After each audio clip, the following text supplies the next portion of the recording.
And as you do, what I'd like you to do is just to pay attention to and observe what is going on for you when you are drawing. So kind of have an out-of-body experience. Watch yourself drawing, all right? What are you doing? When are you doing it? Why are you doing it? Also, pay attention to how it feels when you're drawing. Are you kind of being bombarded by negative thoughts? Is there talk in your head that is supportive and constructive, helping pull you in different directions? What is going on for you? What is your experience doing it? And also, what is your process doing it? It's just a 5-minute drawing. You won't have time to finish the drawing, but you will have enough time to kind of observe your own process. So let's give this a try with this little skull right here. And what I'd like you to do, just make a sketch, make a drawing of what you see. And again, observe your own process. How does it feel as you're drawing? And what are you doing to take this image on the screen and transfer it to something on your paper? All right? We'll take about 4 minutes to do this.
Notice if you're using any strategy to kind of get things down on paper. What are you doing? When? Why are you doing it? Just keep an eye on that as you go.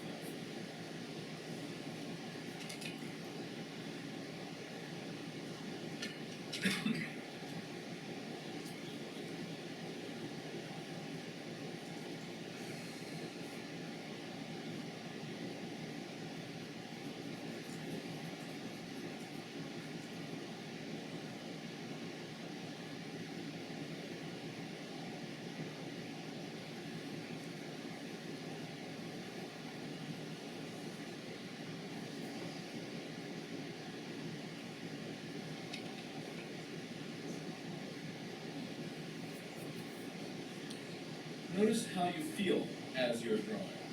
Is it a positive experience? Is it a frustrating experience? What is going on emotionally as you're doing it? What is the conversation in your head like?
want to ask folks, first of all, what does it feel like when you're drawing? What is the experience like for you? What is going on in your head as you're making your marks on the paper?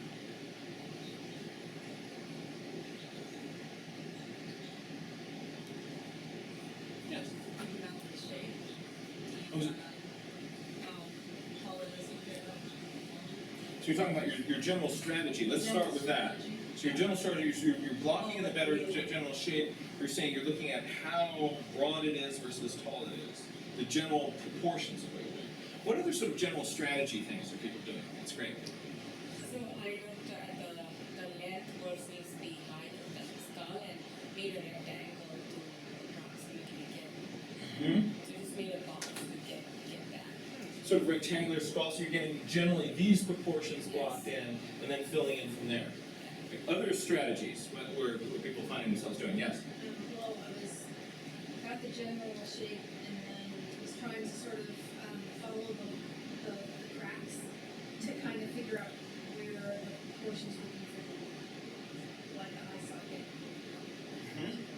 So placing the major features relative to each other. Great, yes? And then the dark spot. Oh, okay, so looking at these sorts of zones and kind of placing those. Excellent, excellent, yes? I was looking at like a distinctive shape, like the holes and like the teeth, like the shape like triangle. Right. So you were finding triangles Yeah. and other sort of distinctive sort of geometric shapes in those and placing those. Excellent. What about kind of the voice in your head? Did you find the sort of self-talk, kind of your feeling as you did that? Was that a positive experience? Was it a frustrating experience? What does it feel like when you're actually out there with your pencil in your hand? Awkward. Feels a little bit awkward.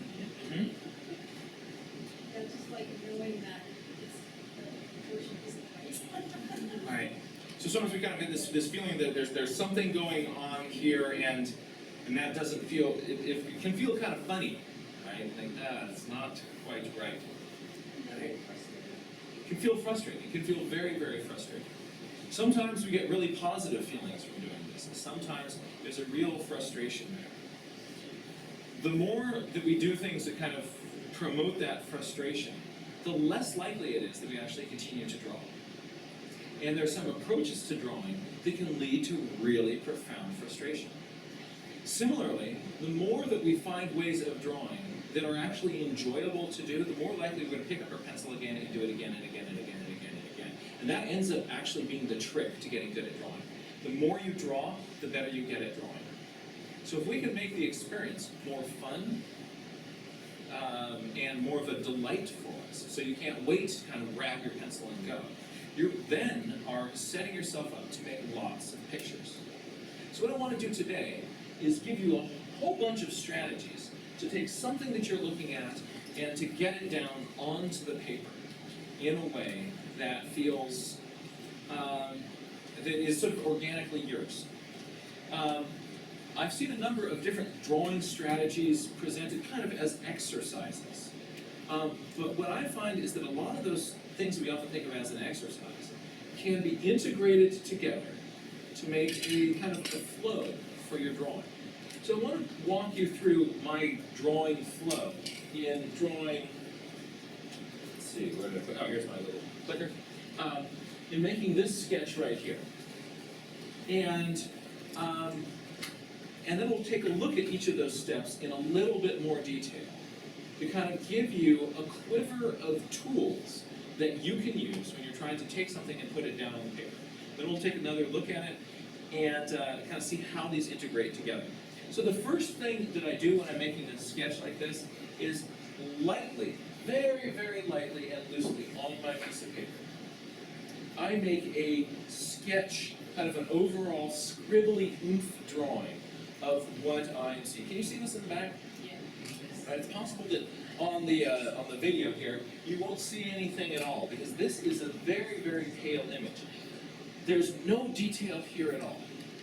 I'm trying to just basically block in the size, the proportions of this thing.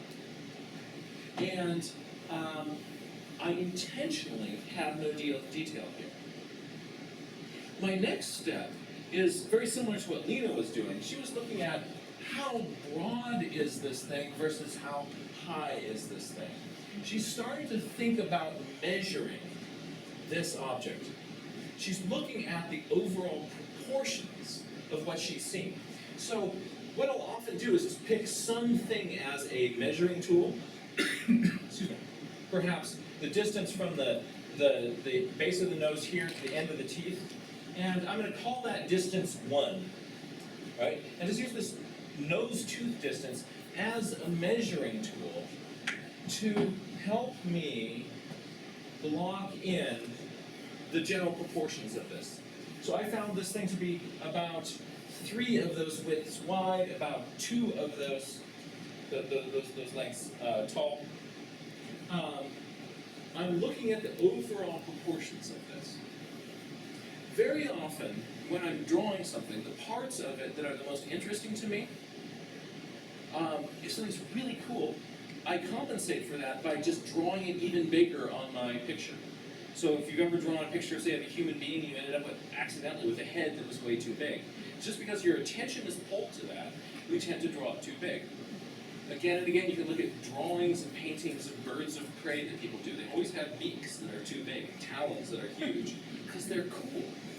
And so when it's cool, we go, oh wow, we focus on that, and we draw it too big. So this is a way of kind of blocking in general size of this thing. And getting, solving some of those proportion problems. If I see at this point that the thing, I've made it too short, perhaps in the back, it's easy to change the size of this drawing because I haven't put any detail. The moment you put detail onto a drawing, you're going to lock yourself into keeping whatever you have there. You're not going to want to erase the pretty details that you make. You're going to convince yourself that it's right. Another thing that I could do is I can just pick a couple of clear landmarks, like the back of the skull down here to where the teeth connect together. And look at, when I draw a line between these 2 landmarks, where does that go on my real object? And when I do that, I notice that, oh, the whole kind of jawbone rests on that. I made mine a little bit too tall here. It's a chance for me by kind of looking, those things should line up. I have a chance to change those things on my drawing. Another line that I drew just from the corner of the jaw here to the where the teeth start up here. I held my pencil up and looked at how those things aligned and saw that the corner of its cheekbone came all the way out to that line here. And on my little sketch, it doesn't reach that yet. So I need to kind of move that down. I can realize these things now, and it gives me a chance, instead of later on in the drawing, realizing that something is off. My next step was to look at what artists call the negative spaces, the negative shapes in a drawing. And these are, and we'll go into this in a little bit more in a moment, instead of looking at here's the shape of the top part of my jaw, here's the shape of the bottom part of my jaw, I'm looking at the shape of the hole between the top and the bottom as its own actual shape with height and width. If I put that in, it's going to force me to make the bottom jaw the right distance away. But if I was just drawing top jaw and then bottom jaw, I could very easily have these 2 things accidentally too close together. Very similar to what you were talking about, kind of looking at the dark shapes, right? You're saying you're looking at those dark shapes like up here in the nose, looking at that as a shape. That's key. My next step is to start to think of this object as a 3-dimensional form. That porcupine skull had a very boxy nose sticking out. And that boxy nose, right in here, I can think of as sort of a cube form. If there's part of this drawing that sort of suggests itself to sort of simplifying in my head as a 3-dimensional shape, I want to be able to visualize that and draw it onto here. Some parts may not really lend themselves to that. The lower jaw back here. That real box of a nose out there with that kind of slight cone of porcupine at the base of the tooth sticking out. Those to me felt very, very geometrical. There are parts of my drawing that I can kind of see those geometrical relationships. I'm going to map those onto my preliminary drawing. And then over this, I'm going to start to draw my kind of hard, bold lines. These are the ones that people are going to see, like, oh, here's the edge of this. I pop these in, but because I already have this in the background, I can now start to concentrate on how I'm actually making my line, instead of where does this line go. Because there's actually a lot of work you'll see at the end of this workshop in how we make these lines. This line starts off as sort of a dotted, dashed thing, starts very thin, gets thicker, and then thin again. We'll be looking at variation in our lines, and if you have to keep that in mind, and where does this line actually go at the same time? For me, it's overwhelming. So I break my drawing up into different stages. First I block it in, and then I put on top of that my sort of more finished line. On top of this, I can give a suggestion of the roundness or curves of this shape. And this is what I call contour shading, where my lines are going to suggest that this is a plane that is coming down here. There's something else coming in at a different direction, a different plane here. So with my actual shading strokes, I can suggest the depth of the form of this object. And the final piece of the whole thing is to drop in detail. And this is something that most people put in way too early in the drawing. Once you start putting in detail, you're not going to be able to see that, ooh, I made the back of the head too short. Because you've got this beautiful detail in there, your brain is going to be all wrapped around kind of keeping those details in there. So, detail, it's a little spice added at the end of the drawing. That's my general flow through this. What I'd like to now do is to unpack each of those steps and help you think of them as a set of tools in your repertoire that you can pull out to help you see something and get down onto the piece of paper. Then again, we'll walk through these, once we go through these in detail, we'll go through that kind of flow with that porcupine skull again, and you'll see how each of these are not discrete individual things, but part of a larger process that can be integrated together. So I want to break these down in a little bit more detail, so you really have a set of tools that you can bring to bear on drawing whatever it is you want to look at. We've got contour, gesture, measured drawings, negative space, constructed drawings, and finally contour shading. Let's take a look at those in detail. Contour drawing is an extremely useful skill. To introduce it to you, we're going to do, this is, first it's going to be more of an exercise, and then you'll see how this blends into an actual approach when you're drawing. Contour drawing is a lot of fun. What it involves is you're going to look at a subject, you're going to be making a drawing of it, but you don't get to peek at your paper. Right? If, when you're done with this, you finally do get to look at your paper, and I'll tell you when, if you don't laugh, you're probably peaked, and we're cheating. Right? It will look goofy. It'll look weird. But what you're going to find is that there are certain parts of it that you'll see, yeah, actually some little nuance of an angle there, I actually captured that little turn and angle. This is our drawing. This is our photograph. And what we're going to do is, with this bobcat skull, you're just going to put your pencil down on some random part. You can follow the outline, or you can follow inner lines. You can go wherever you want on it. But you want to move your pencil very slowly like an ant. And every time you come to a slight change in angle of your object, your pencil wants to respond to that. So what you want to imagine is a thread that goes from your eye, through your brain, and out your hand. And every time your pencil sees a slight change, your eye sees a slight change in angle, your pencil responds to that. You don't have to make it all hook together. It's better if it doesn't. It'll really make you laugh. Don't peek yet, all right? Well, we're gonna do this for 3 minutes, all right? And what I want you to do is first just relax, breathe. Don't hold your breath, drop your shoulders. Pick a starting point and put your pencil down. Right? And then begin to slowly move your pencil.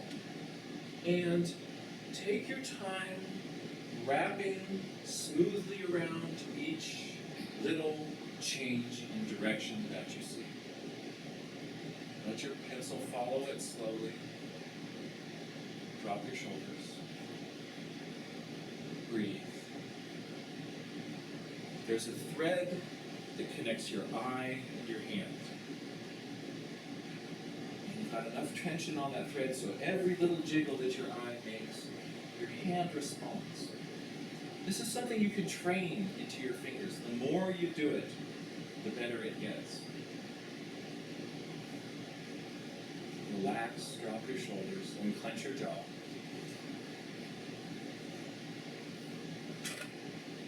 It's okay to, if you kind of come out to a dead end, you can retrace your steps, but you're not looking down at your paper. You might follow a different line. Never lift your hand from that paper.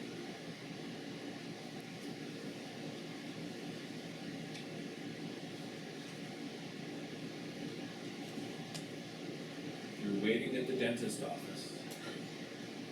Pick up a little piece of paper and just do this with the begonia that's sitting there. You can even use your own hand. Your hand is always there. If it isn't, you've got other problems, bigger problems that you're concerning yourself with than being at the dentist office.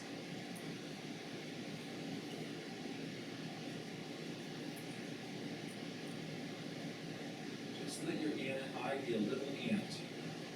See how subtle a change your pencil can respond to.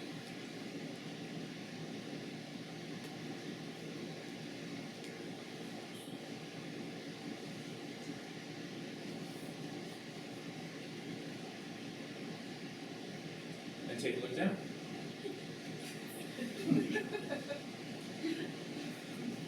Wait, but now take a look at those lines and see if there is some little part of it where you recognize, oh, that little angle right there, that little moment right there. Can you find a little moment where your pencil was really responding to a subtlety of angle in this skull?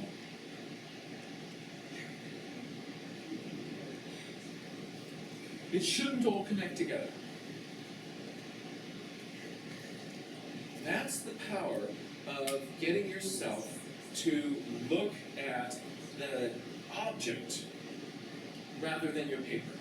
There's an interesting study that was done. An art teacher filmed their students doing drawing. They start off kind of looking at the thing they're doing, and then more and more and more, they're just looking down at their paper. And they're getting connected with what's here, but not what's right there. All the answers are right there. And we want to keep ourselves coming back into that and getting information. A version of this is called a modified contour drawing. And in this, you get to peek. So it's going to look a little bit more like what you were looking at. You're going to get to peek. But, and you also get to, take your pencil and start in a new place. You kind of come to an end of the line, you can pick your pencil up and kind of begin at another spot. Right? With a modified contour drawing, you want to just sort of be aware of, we often feel most comfortable when we're just looking down at our paper drawing, but again, all the answers are there. The more that you can kind of get yourself to draw, check, draw, while you're actually looking at the object. And every once in a while, just sort of keeping yourself on track by looking down. You're going to keep yourself finding those angles that are kind of critically describe the subject that you're seeing. Let's give this partial contour drawing a shot with the same skull. So, new spot on the page or a new page, you can start anywhere you want, but you don't have to worry about making this look perfect. But it's still going to be rather goofy, but you want to kind of keep that connection between your fingers and your eye. But you can, every once in a while, kind of bob your head down, keep yourself on track. Let's see what that's like. We'll just try this for a few minutes. Again, this is a skill that gets better with practice. With more practice, you will start to trust your hand on the page where you're actually drawing and not looking where your pencil is going. The more that you can do that, that's going to open up all sorts of possibilities in drawing and sketching in the field. And most importantly, it gets you looking at the subject, not playing with the vision in your head of how this should look.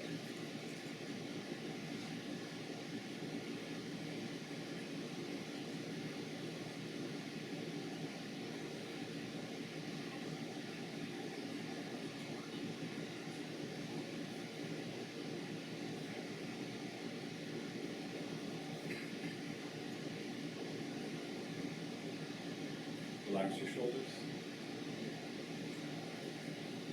And clench your jaw. Relax your hand. And breathe.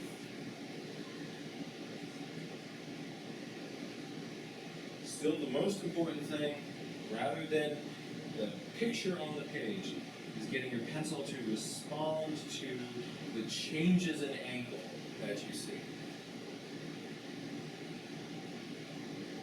And this is something that you can train. The more you practice it, just do a bunch of these with your hand, your shoe, whatever is nearby. Birds are not very cooperative subjects.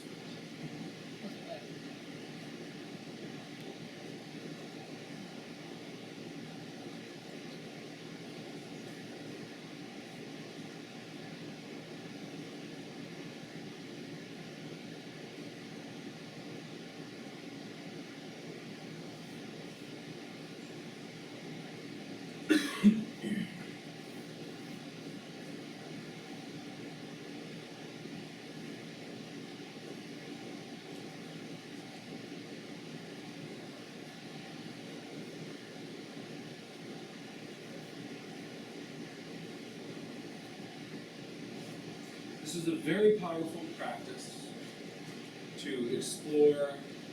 Anytime you're just sitting at a bus stop, try a contour or a blind contour or a modified contour drawing of whatever you're seeing around you. The more you practice it, the more you strengthen that thread between your eye and your fingertips. You find that is an invaluable skill. The next approach we're going to take a look at to sketching is what's called a gesture drawing. And that's how I started that other drawing. It's a light, loose drawing, a scribbly drawing, initially with no hard lines. With something like this, I have no commitment to any of the marks that I make. But as I make 20 different lines here, my brain will start to gravitate towards the ones that are in more of a right place. If I have several different lines, so kind of like, no, that's looking too kind of funky out there, no, not that, yeah, that's sort of in here, sort of in here. And as I kind of get that feeling like, yeah, sort of in here, I'm going to strengthen those lines and push a little bit harder and finally get those ones to pop out. So out of many appears the one that you're going to follow. So this is not drawn like this. The way you don't do it, you don't do a gesture drawing like this.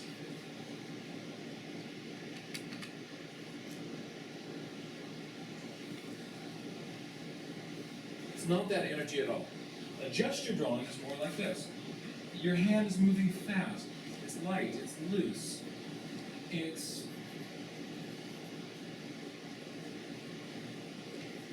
non-committal. I make a lot of light lines, And then out of that, I start to focus down towards the ones that feel more that they're in the right place. Let's just contrast for ourselves these two approaches, sort of the deliberate drawing versus this light gesture thing. What I'm going to ask you to do right now is just take your pencil and on your paper, put your pencil down and with one stroke, clear and confident, draw a perfect circle. Give it a shot.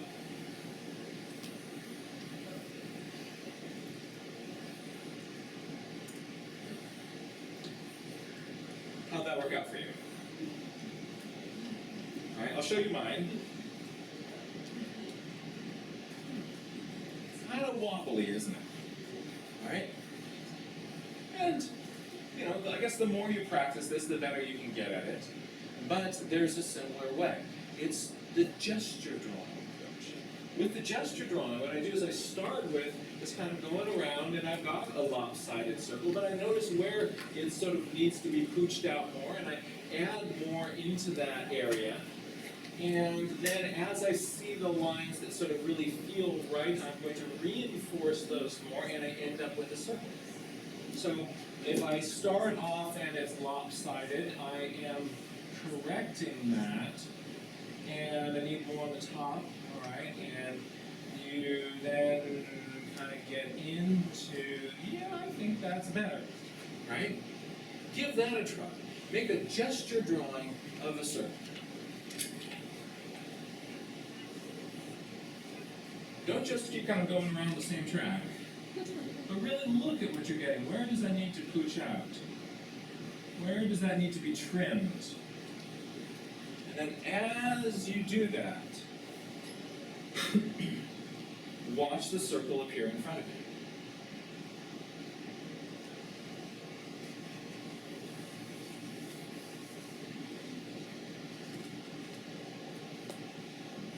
How'd that work for you?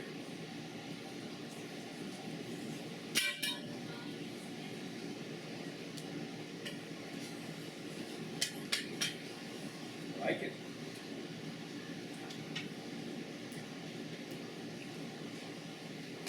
So very often I'll start a sketch this way with that gesture drawing, and because I haven't put any details on it, this is where I want to sort of, I've got something that I can compare against reality and say to myself, how are my proportions?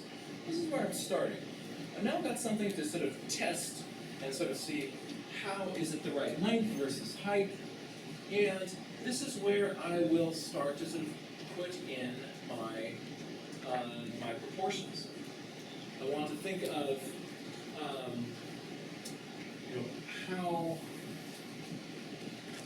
long is it versus how tall is it? What are the, if I've got the sort of length here from nose to tooth, if that's 1, it's about 3 long, it's about 2 tall. I also can project against, make a line from one kind of clear point, maybe the back of the skull here to where the teeth come in. I draw a line or envision a line. I don't even have to draw all these lines all over.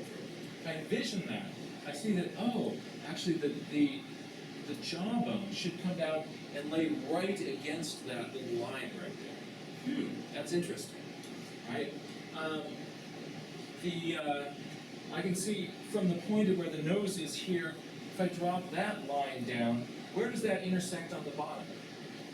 You know, here I see that this bump on the top of the head lines up pretty nicely with this bottom of the jaw down here.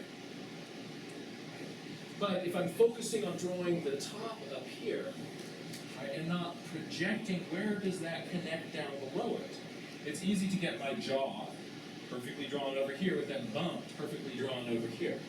So by visualizing these lines through it and around it, it's possible for me to find the problems with my proportions before I add in my details. Yes? So you're not really drawing it, you're just kind of imagining it? Sometimes I'll draw lines. Sometimes I'll little drop down lines like that. I'll draw some of those. But very often I'm just kind of eyeballing it. So we could do this for practice and then when we're actually on the field or something, kind of have the skill in it. And, or actually, well, sometimes when I'm doing my drawings, I'll draw those lines on it. Other times I'm just visualizing it. They're both good. Something that helps with this, can I borrow somebody's pencil? Somebody has a long, your pencil is a great tool for doing this. What I'll do is I will kind of hold my pencil up and say, I'll take my thumb and say, there is, so that shadow on the screen, right? If this is 1, I'm going to go, this is 1 to there, 2 to there. You can use this as a measuring tool. You can also hold your pencil up against what you see and make a diagonal with it and look at where does that intersect different sorts of things. When you're doing this, you ever seen artists kind of out doing this sort of a thing? That's what they're up to. And it actually helps when you do this to lock your arm all the way out. Because if you're measuring and each time you do it, you're holding your arm at a different distance, your measuring point is changing. So you lock your arm out, right? And you're good to go. So you're measuring, you're checking your angles.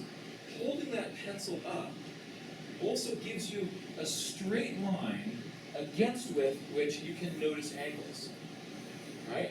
That at what angle is this coming out? If I have a straight line that I see next to that, that helps me sort of visualize what those angles are. This is a very useful tool. Let's take a look at this drawing right here, and just take your arm out at arm's length and start measuring around on it and see what size relationships you can observe about this as you start actively measuring this object. What do you notice?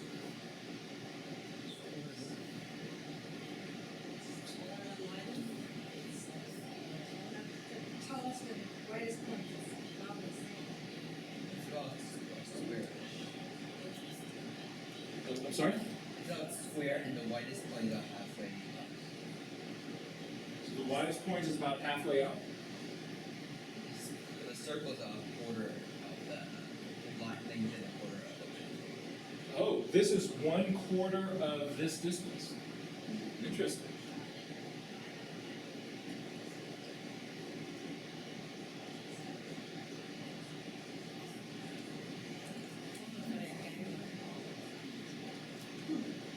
So, if you were to draw this without initially connecting some of those relationships,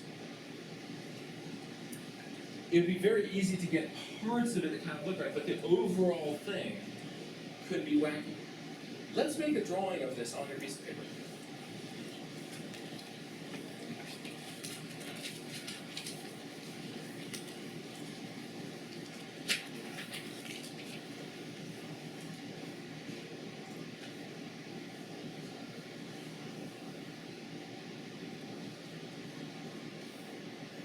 A weird turtle head or something.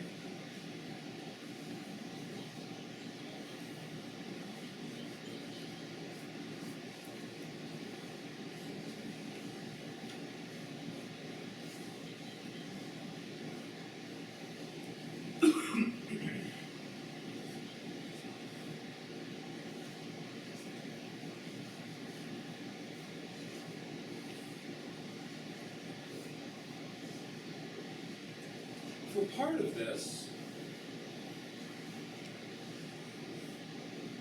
your brain is responding to what you see.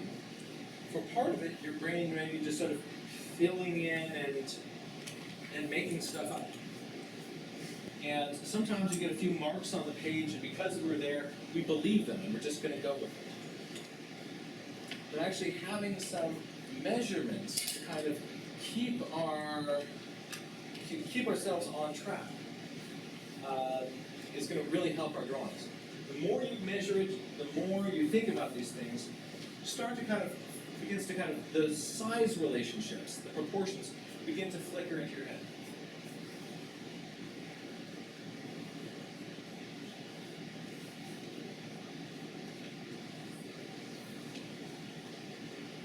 If we started with this grid on it, would it have been easier to draw? Yes. So, figuring out those sorts of size relationships and measuring things can really help you get an accurate drawing of what you're doing. Some people say that, that's too kind of mechanical. I want to be out there expressing myself. It's a really useful tool to kind of get you out of the proportions that are in your head and really pay attention to the proportions that are there in front of you. Give it a try. Just hold your pencil up and look at some of the angles and size relationships on this. What would you use as your measuring tool? How would you sort of measure height versus width? How would you go about exploring this? What angles, what measurements are going to be helpful for you? When you project that point down, what does it connect with? Are there any interesting things that line up? This way, or this way? What happens, where do you end up with if you, put a line diagonally from this through the front of the teeth? How could all those lines help you correct angles on your drawing? This is useful stuff. But often we're just there drawing, and we don't pause to check those angles and to measure. The more that we do that, the more that we will be able to get our drawing to look like whatever object it is that we see in front of us. So that's measuring. A really unused tool, but not nearly as unused as what I think is the mother of all sketching tools, the ultimate, one of the most powerful visualization tools in the artist's toolbox is looking at negative spaces. And by negative spaces, I mean, here's my skull, my upper jaw, my lower jaw. Most people are going to draw this, the upper jaw, then they draw the lower jaw, and by accident, where these two things come together, they get some shape in here. If in your brain you actually look at that space between the upper and the lower as a shape, and you preserve its height, its width, its angles, that's going to draw really important parts of your subject. By the way, I don't shade in all my negative spaces. I've just got them shaded in here to help point out these are some things that I use as negative spaces. Okay? Here's this big eye socket space, right? I've got my zygomatic arch here, my jawbone. I've got my brow ridge up here. When I'm up here drawing the head, I'm drawing in my brow ridge. When I'm down here drawing this, I'm drawing that. If I'm not really paying attention to the distances between these, I could get something that's really too small. Because I'm just looking at this shape versus this shape. And I'm not looking at what is the shape between those shapes. So, looking at these negative spaces helps keep all these different parts of my drawings proportionate relative to each other. And a negative space does not have to be completely enclosed. It can be, what is the cool shape back here in the corner of the jaw? Or where the lower jaw comes into that. I can look at that as a shape. I can look at that as a shape. I can look at the shape where the nostril is. And sometimes you'll see like, oh yeah, it kind of looks like a eccentric cardinal. Yeah, there's a little beak, it's got a little crest, belly comes down, and it's got a little tail on there, right? So if you can actually look at these as a shape, it will really, really help your game. Let me get rid of all of these marks. What would you see as negative shapes in this skull? What are the negative shapes that you see? Eye socket. That's a nice one, right? If you're just drawing this and drawing that, but not getting that thing, that really jumps out, right? I want that as a shape. What else? Yes?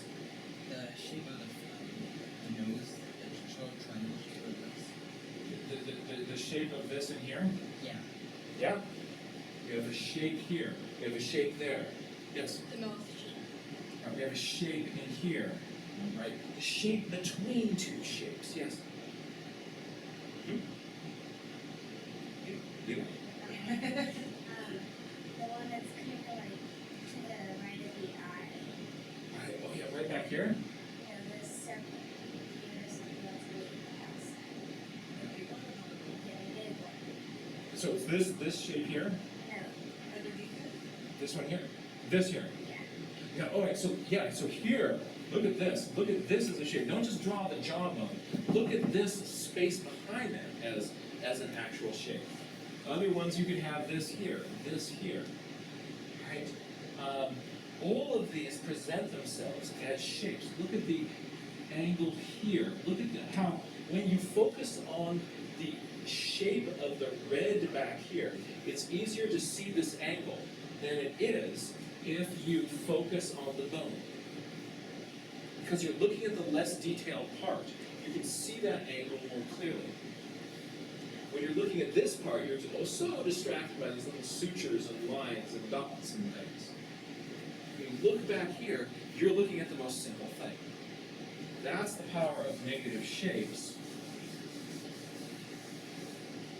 Just really access that, and it will turn your drawings on their head. Some parts of a skull, also when I look at them, a geometric structure appears to me. When I was looking at the nose of that porcupine, it really popped out as a very boxy structure. Behind that, there was this sort of square platform. There was a triangular wedge on top of where the teeth came.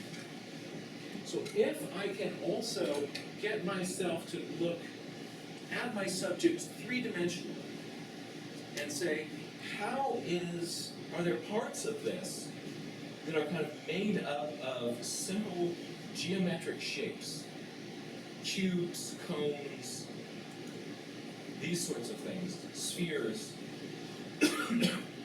Visualizing those will help me get this thing to be in my head, a really three-dimensional object. So I'll sort of try to simplify it to geometric shapes that I can put together. So here's a little wedge next to a cube, next to a little rectangle and a sphere. Here's a little wedge next to a cube by a little rectangle and a sphere back here. So I'm trying to get myself to see the geometric shapes that could three-dimensionally compose what I'm looking at. If I'm drawing everything as a straight profile, maybe I don't need this in mind. But the moment things start to twist and turn a little bit more towards me, this becomes really, really powerful. And it's also going to suggest the way that once I start thinking of this three-dimensionally, I can start thinking about how is that going to affect the way that shadows fall. You can have those shadows with just sort of areas of tone, but if your pencil strokes show up, I like to use what's called contour shading to define the shapes of those objects. By contour shading, what I'm doing is I'm putting lines on these objects in the direction that if I was a raindrop and I landed right here, it would slide down right this way, from the middle of this to the middle of that. A raindrop's not going to slide diagonally across something like that. It's going to go straight down. Which way is straight down on these surfaces?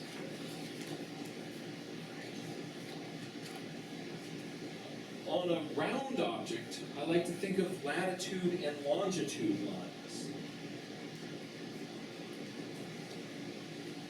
If there are lines going around a round thing, they can wrap this way, they can also wrap around this way. I'll use both of these to give a sense of roundness when I'm describing something. On my website, I've got a blog on drawing sort of round chests on birds, another one on drawing rocks, in which we really look at these approaches for sort of carving angles and things. So I want to encourage people to check out those blog posts. We'll kind of go into this contour shading in even more detail. In the previous workshop, we really kind of got into it in more oomph. But I will use these to help me sort of show, with my shading strokes, show something about the shape of what I'm looking at, instead of simply going like that. So there could be a sense of the roundness of a subject in even the pencil strokes of how I am describing something. So let's take a look at that walk through with this porcupine skull one more time. We've now taken a look at this sort of idea of constructing three-dimensional geometric shapes, negative spaces, gesture sketching, measuring, all these different sorts of things. And what I want you to really see here is that these are not separate little exercises. These are all ingredients that you can put together in any drawing and sort of pull on one here, pull on another one there. You don't always have to do them in this order, but for me, I often like to start just with a light gesture sketch to give me some sort of landmark on the paper. And then I've got something to see, how does this really compare with the measurements that I'm seeing? I don't have to draw these lines on, but measuring, stopping, checking my proportions at this stage is really important. If I check, most people check their proportions at the end of the drawing. And then all you can do is go like, yep, my head is too big. Because you've already drawn in all the eyelashes. And what are you going to do about it? Erase that entire head? I don't think so. Maybe you can stick it into Photoshop and shrink it down. Right? But that's about it. But if you catch it at this stage, you're going, oh, back of my skull needs to be a little bit longer. Okay, that's no problem.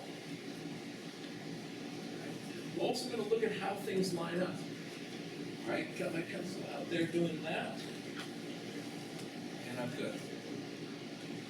Then, I like to think about the negative spaces. Both the ones that are not enclosed and these enclosed ones. That's going to really help me place all these elements.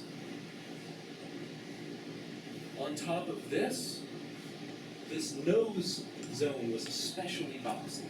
So that really lent itself to me to thinking three-dimensionally. And I'm going to use this sort of constructivist approach to kind of carve in three-dimensionally what is going on with that crazy boxy nose.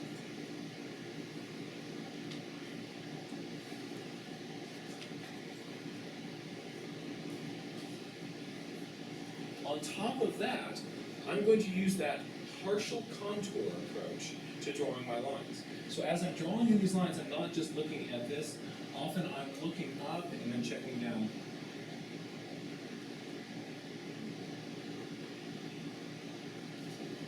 Right. So I'm checking back at that object. That's going to allow me to catch the nuances of changes in line and get out of my brain's idea of the way it should look and really get into the way that it actually does look. As I'm drawing these lines, you'll see in a moment that there's a lot to kind of how we actually make our marks. I don't have to worry about where it goes, because that's already solved by all this stuff. Now I can just focus on making a beautiful line. I've already solved where it goes.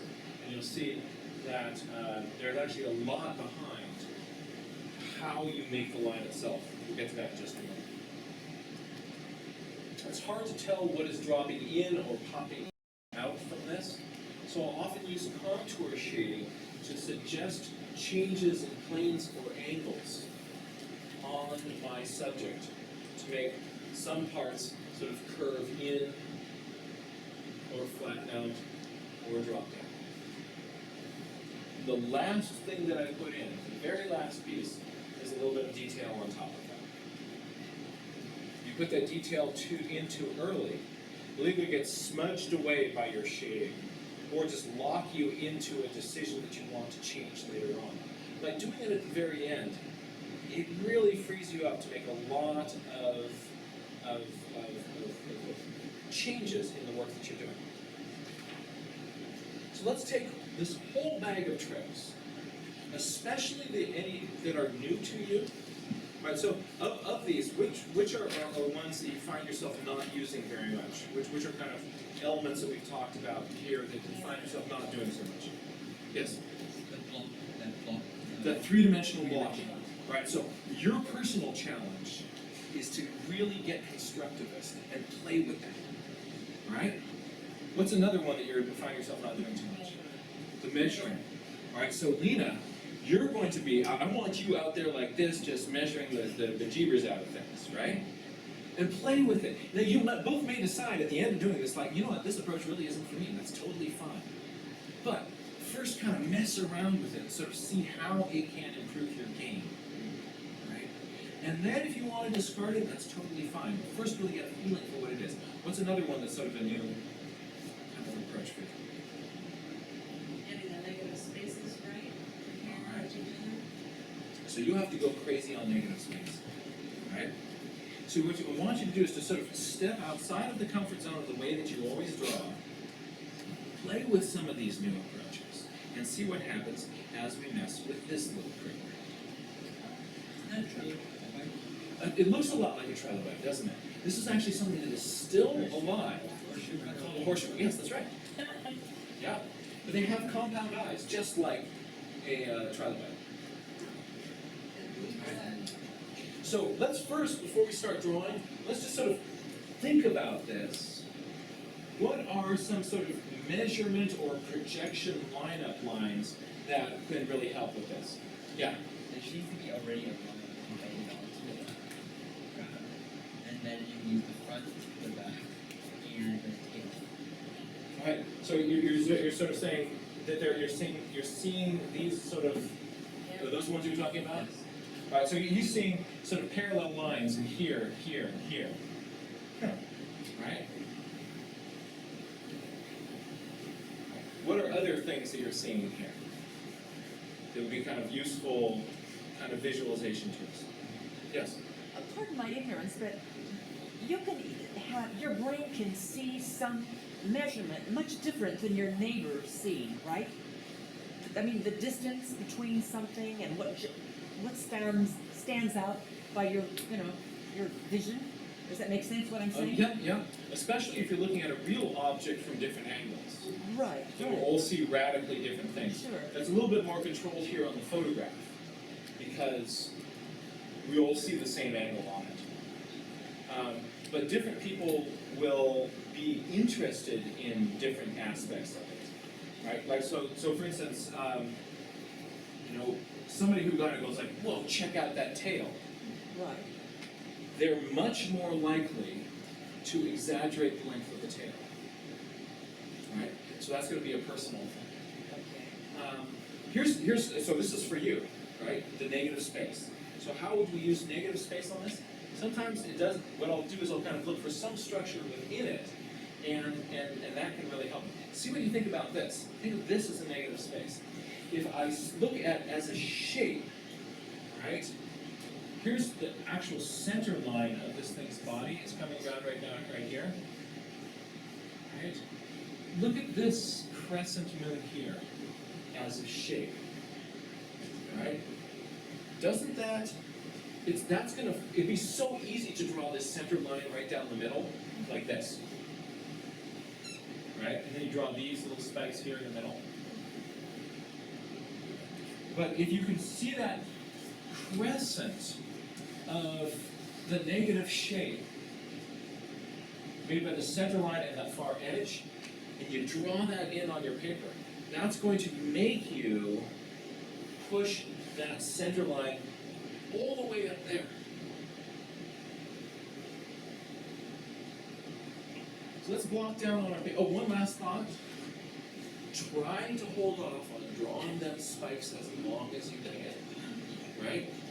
Once you kind of get into those details, they're going to lock you in place. And then later on, you want to bring that side up. You're going to have all these little jaggedies all over there that you put all these little details into.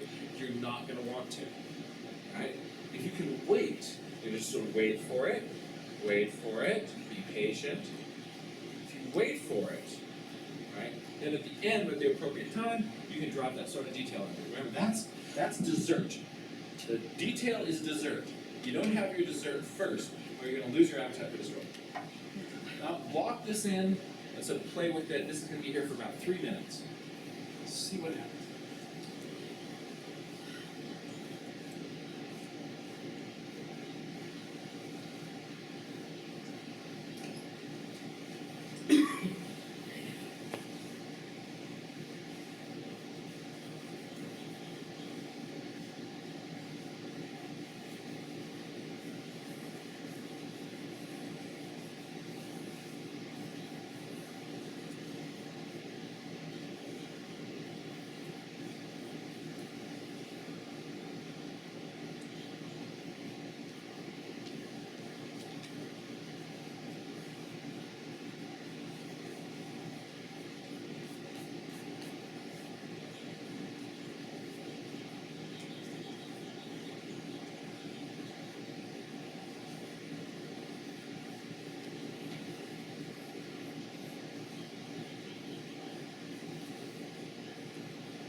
A native space of the crescent moon over here, the center line, I think really makes a difference.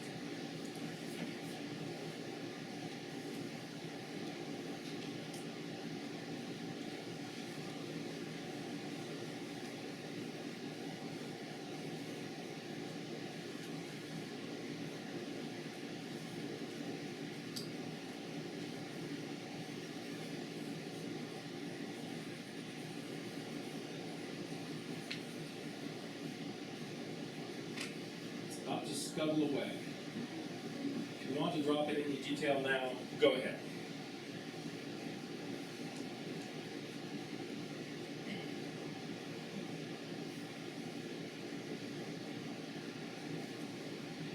Just the very idea of saving the detail for the end can make a lot of the drawing process less painful.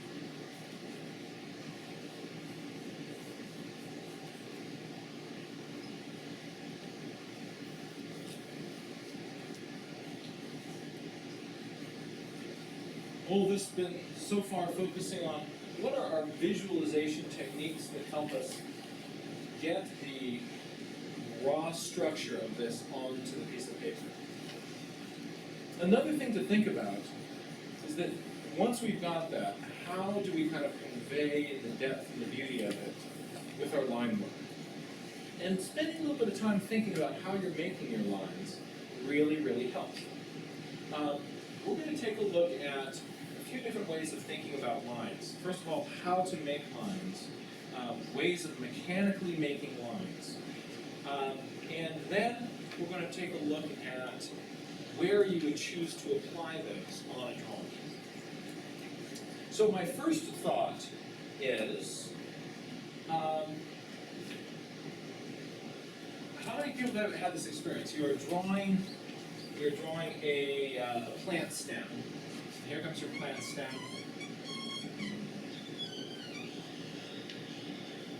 And you get one of these lumpy, wobbly plant stems. Does that happen to anybody else?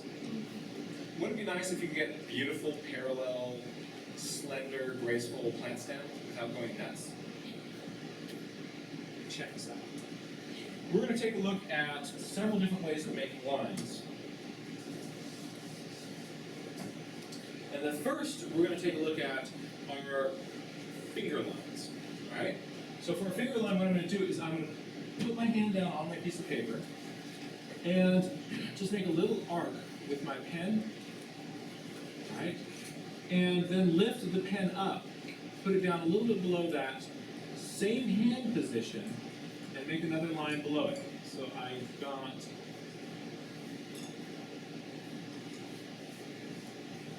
sorry, just with my fingers. Just with fingers, make a set of parallel lines. Right? Can you do that? Give it a try and see if you can make sets of small parallel lines. They'll be short. The trick is not to move your hand in between lines. Now, if you wanted to make those lines a little bit longer, that's going to be a wrist arc. So you're going to put your arm down on your piece of paper. This time you're going to be moving your wrist. You're going to move your wrist in an arc, holding your fingers still. Fingers in the same position, bring back to the same position a little bit lower, and repeat the arc. See if you can make some parallel wrist arcs.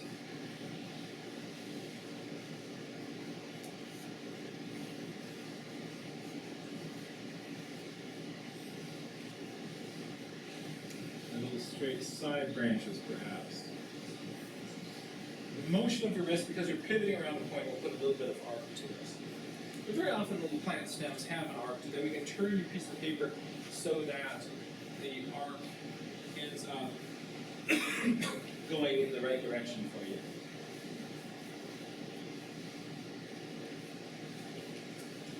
And then to add to this, if you want that sort of slender, graceful plant stem, like on a Brodia, they've got these long, or a buckwheat, these long, thin things coming up.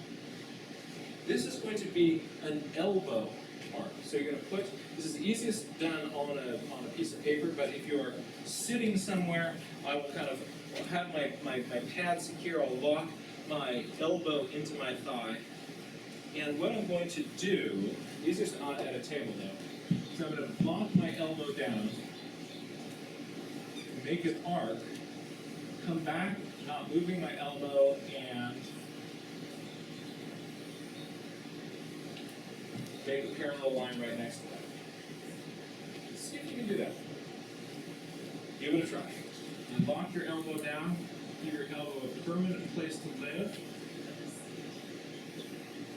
Can you make an elbow arc?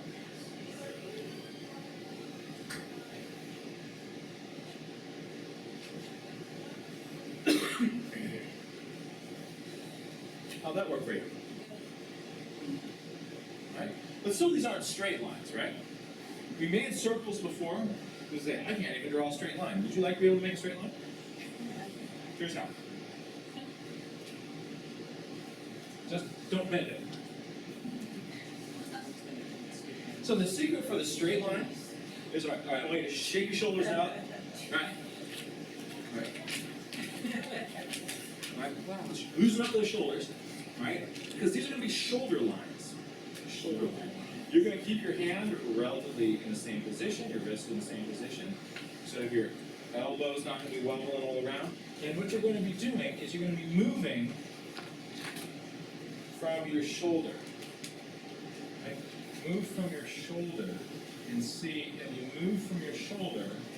Your hand is not dragging on the paper, so your arm isn't up. Move from the shoulder. You might first, just in the air, do kind of, all right, I can do this, and then pick pencil down and go, draw a straight line.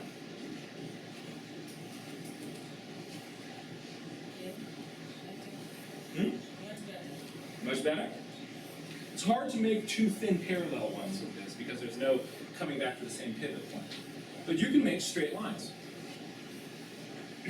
With shoulder lines, you can also make big, smooth, gradual curves. All right? You can, if you try to make a bunch of curves with, have you ever tried to do this, like make curves with a bunch of little finger lines? And you get these very kind of tentative, jerky, jumpy little lines. Right? So these are trying to make curves with finger lines. But try it with your shoulder, kind of loosen your shoulder up, and just try, see what happens by moving your shoulder around. If you can make confident, smooth curves. So see what shoulder lines can do for you. These can make, these lines have a very different feeling than the ones that are made from.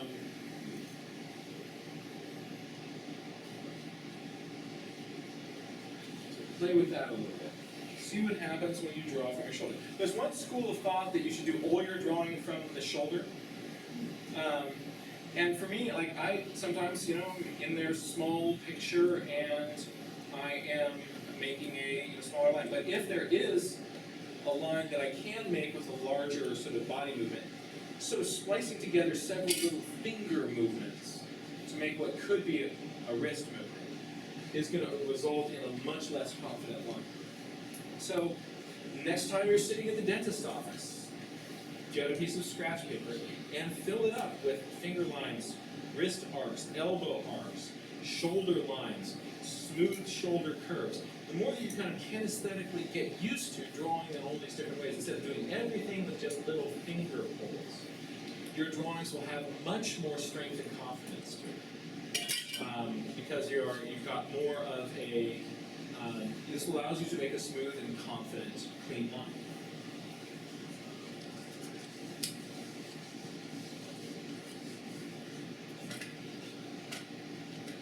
The last thing we'd like to do today is to take a look at, all right, so here's some tricks on making lines. Where on your drawing are you going to put those? Here is a drawing of a skull. And I would argue that this skull is visually very confusing. The locations of the lines are accurate, but because they are all of even weight, it's hard to understand. You're making life difficult for the person who's trying to get information from it. What's really going on back here? What's happening there? I don't know. Right? What's happening here? What are you trying to say? This is a confusing drawing. There's a couple of different ways of handling my line that will really clear this up. And what it involves is putting variation into my line work. Sometimes my lines are going to be light, sometimes my lines are going to be heavy and dark, right? And by having that variation in there, I can make my drawings much more clear. There's a bunch of different ways of doing this, and I'm going to show you three different ideas that you can do with sort of how you are kind of using different line work. And here's the first one. Here's number one.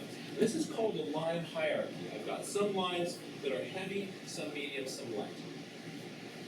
So in this, I have, sort of with an architectural style, put a heavy line all the way around the outside of my drawing.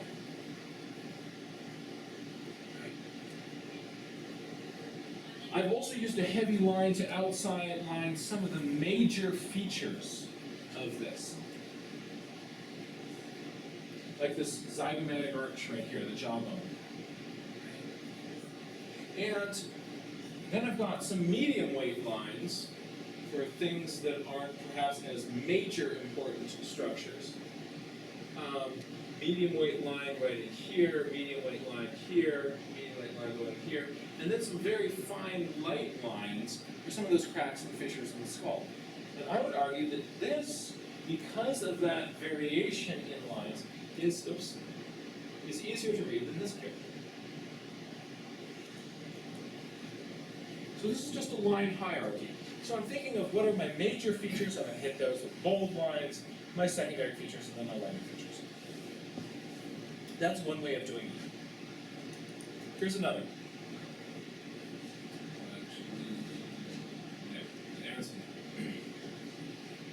So on this one, what I've got is there's line variation in this one, but within a single line, you notice like the outside edge here is not all a bold edge. I'm using heavy lines to note a couple of different things. There's two things going on here in this. One is, I'm actually suggesting sunlight. I'm suggesting light coming in from this side, this area up here, light line, even a broken line where the sunlight gets in. Then kind of coming over to the edge of this eye orbit where I drop into shadow, I'm going into a darker line. Here on this zygomatic arch here, look at this. Light on the top where the light might hit, darker on the bottom where the shadow would be. You can suggest shadow with a dark and a light line.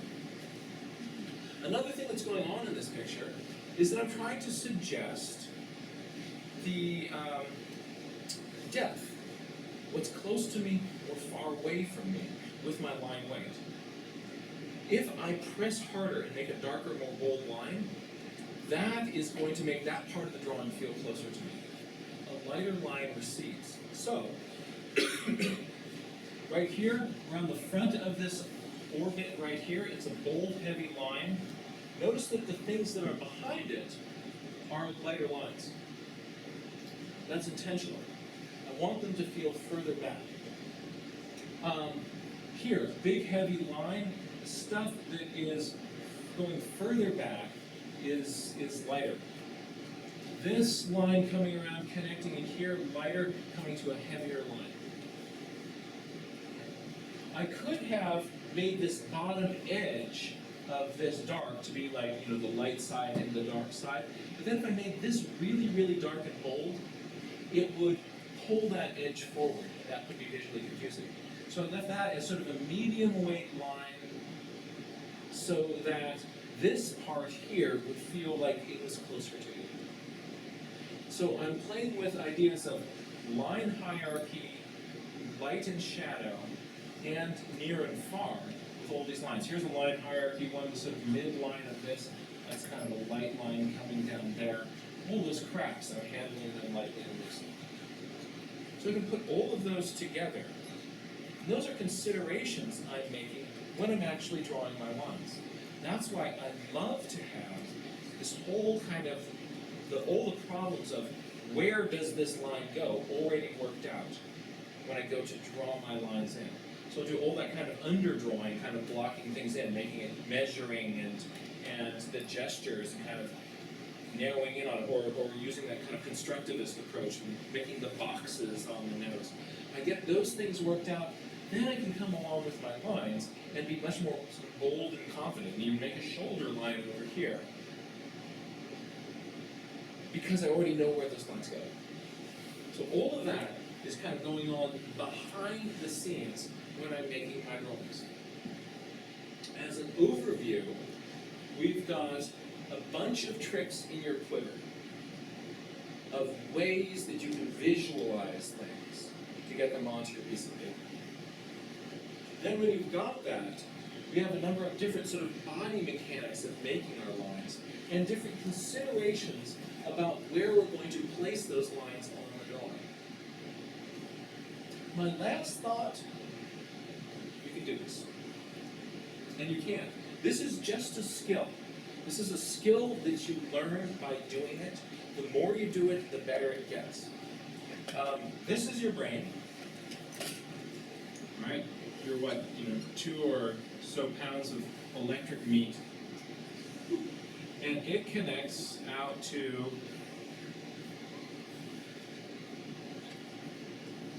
here's your hand with your pencil, all right? This is you, all right? The more that you do this, what happens is you are sending signals back and forth between your hand and your eye. The more you do it, the more your brain starts to lay down specific pathways for this activity in your brain. The more you do it, the more of this new brain material, specifically for this action, your brain will create. This is called neuroplasticity. What you're essentially doing, by repeating, drawing again, drawing again, drawing again, you are making a neural superhighway through your brain for this activity.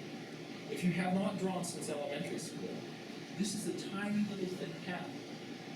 Well, just with 1 year of walking that path again and again and again and again, you could really build this up so that whatever your eye sees, your hand flicks in response to.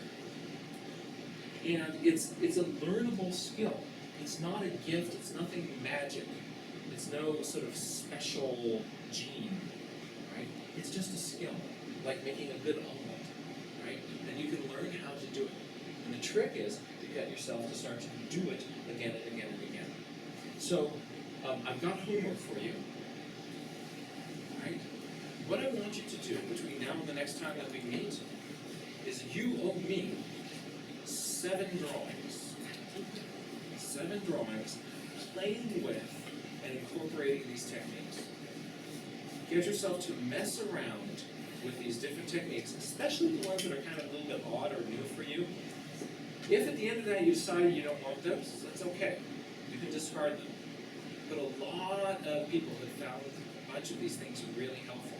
So see what is, don't just kind of do 7 drawings the way you always do 7 drawings, but really get yourself to play with some of these new ideas. And see, is there something new for me here that I can incorporate into my personal game of how I am drawing that will strengthen the way that I'm drawing and sketching? I want to encourage you to share those on Facebook, our Nature Journal Club Facebook group. They will really inspire other people to kind of do it themselves. And if you see other people doing that, cheer them on, let them know what parts of it are really kind of connecting with you, sort of support them. And it's a risk to kind of put yourself out there and do that. We've got to really give props to those people who are taking that risk.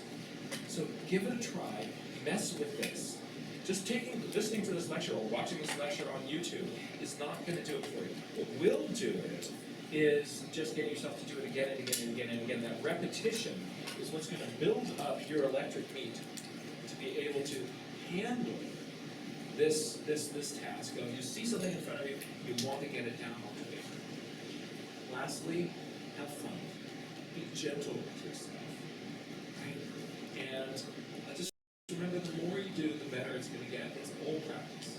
Every drawing you do, the best drawing you've ever done, is just practice for the next one. And they'll just get better and better over time. Thank you for joining us today with the Nature Journal Club, and we'll see you sketching in the field. Thank you.